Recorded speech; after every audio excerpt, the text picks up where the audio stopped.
Hi guys, welcome to this session in Microsoft Excel. In this module, I want to show you how you can use some of the text functions to extract information from a text string. So there in cell A1, I have a sentence. What I want to do is go through these 5 functions to show you how you can utilize these to pull off bits of information from this sentence. So the first one is just the length of that string. The len function works like this. If I type equals len, press my tab key to get the bracket and just click on cell A1 and tick that. That will tell me how many characters there are in that text string. Now the search function and the find function do similar things, except the find is case sensitive, whereas the search one is not. So if I look at this one, if I go equals search, pressing tab to get the bracket, it's asking me to find the text. What text do I want? I'm going for that pound sign there.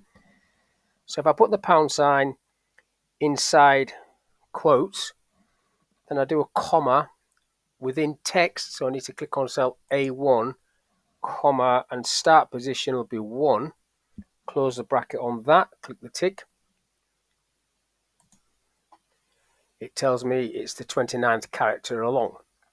So if I do the find equals find, press tab, looking for a letter, I'll do a small letter S,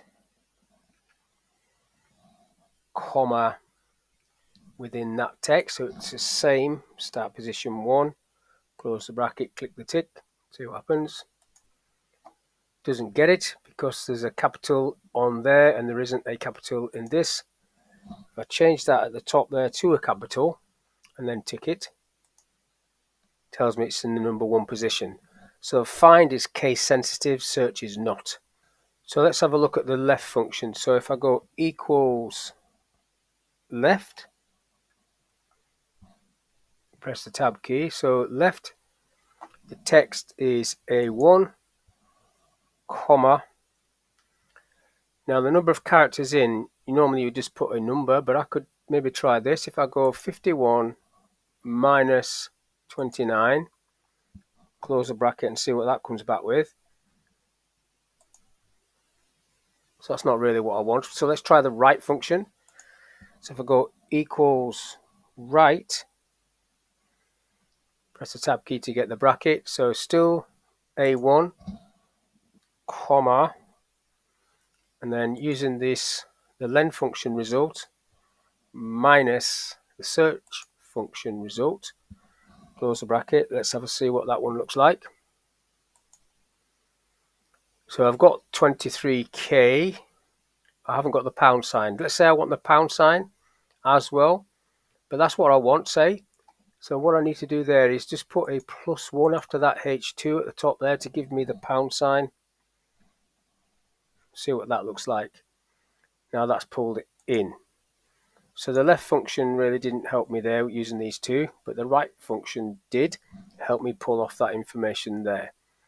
So you can play around with these functions. I could have joined them all together, concatenate them, and used the left and right function with the search and the len to pull the information in. It's totally up to you how you want to do it. But that's all I want to talk about in this little video, how to use these text functions to pull off information from a text string.